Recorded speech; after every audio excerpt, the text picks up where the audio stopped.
1061 The Twister, it's Bud and Broadway with Greg Bates, and I did it for the girl. You'll be hearing that one live coming up later tonight right here at the Red Dirt Dancehall and Saloon. That's where the Bud and Broadway show is live today. And this afternoon we have the pleasure of spending a little time with Greg Bates, and we're going to find out everything you've ever wanted to know about Greg Bates this very afternoon right here on the Bud and Broadway show. Starting right now. Here we go. Question number one. Who philosophically? Philosophically, I have no idea. Okay. Well, he's honest. I like that. What's your relationship like with your mom? It's really, really good. I'm really close to her. How old are you? I'm 25. Where are you from? Nashville, Tennessee. Favorite food? Favorite food? Anything fried.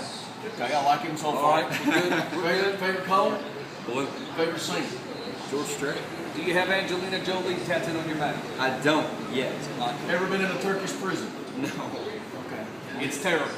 Yet. Stay on the straight and narrow. Yes. Trust us on this. You don't need to smoke, man. You don't want to get sideways with those boys. No. Ain't no good at No, all. and you'll have a tattoo of a different kind. So I heard the sound check. Yeah. Nice and loud. It's going to be loud in You here. boys hard of hearing? No. We might be by the end of the night. Oh, sounds really good. Looking forward to the show tonight. People up there at that restaurant appreciate all the sound check thus far. We'll let you know from what they think of Tahlequah a little later. So fill us in, man. What's been going on with you? You've had a pretty active last 12 months or so, huh? I have. You know, Did It For The Girl did really well for me, and it was a top 5 hit. And it's just been fun to kind of ride the wave off of that, and come out here on the road and play a bunch of country music for all the fans across the country. How long have you been doing the tour? Been out, kind of off and on since the song came out last year. I mean, I've pretty much been on the road since April last year. How long have you been in Nashville? I was born and raised there. Okay, so you were the whole time. Yeah, the whole time. So much for an overnight success story. 25 years. Yeah. Okay, Yeah. so that's awesome. So, That's- yeah, all right, it's well, that's a totally different take than most other artists would have that moved to Nashville with nothing but a guitar and a green and a dollar in their pocket. What's it like from the inside? I had the luxury of growing up, around songwriters and singers and seeing people down at the Kroger, that you wouldn't normally see. And, it was just kind of one of those things that I always kind of had the bug for doing this, and I always loved the stories behind the songs and loved country music. And it was a lot of fun to get to grow up around it like I did and get to work in it. Two things come out of that. One, Kroger is a grocery store if you don't know. It's a big one in that part of the South. Secondarily, my question for you is, how did you grow up around these people? Were your parents in the business?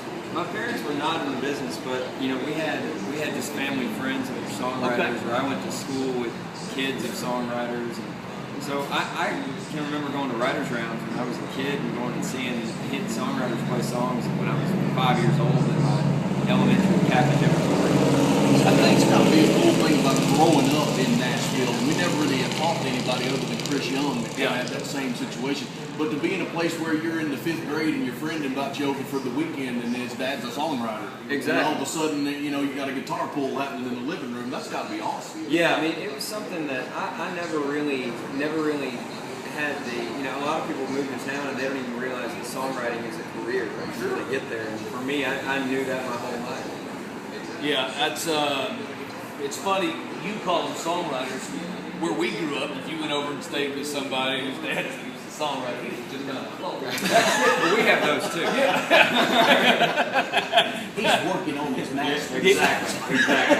He was a coach during the football season. Now, He was getting fast. are you a writer? I mean, were you inspired to write your own stuff? Oh yeah, I wrote everything on my record. Nice. I started out as a songwriter. That's what I wanted to do first and foremost. I remember sitting in study hall at 15 years old, bored out of my mind, writing lyrics down so I could put up a guitar when I got home. So you've been playing since you were a youngster? I picked up a guitar when I was 10. Okay. So going on 15 years. 15 years. Yeah. That's a good time to learn. All right, now having lived in Nashville, I used to work up there, and you being from Nashville, a lot of people don't realize that there's really only, in my mind, you tell me I could be wrong, there's really only 2 ways to make money in Nashville. One, you're either involved in the music business somehow, by either, like you said, my brother's a writer.